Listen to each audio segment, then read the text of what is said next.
මා මෙලොවට පහළ වූ එකම බුදුවරයාණන් නොවෙමි. එමෙන්ම අවසන් බුදුවරයාද නොවෙමි.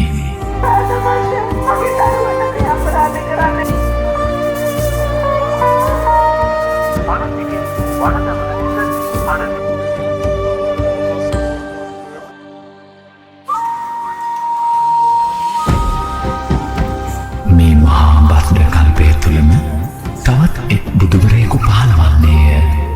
උන්වහන්සේ ශීලයෙන් අනුමය, බුද්ධේ ඵලයෙන් අග්‍රය, මානව දයාවේ ප්‍රතිමූර්තිය වන්නෝය.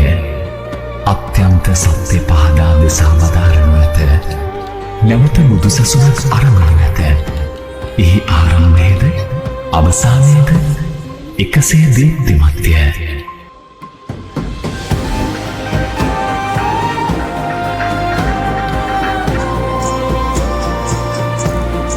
උන්වහන්සේ මනා පැවතුම් ඇති සපුරා පූජනීය වූ ශාස්ත්‍රූවරයෙකි. මගේ අංගාමික ශ්‍රාවකයෝ දහස් ගණනකි.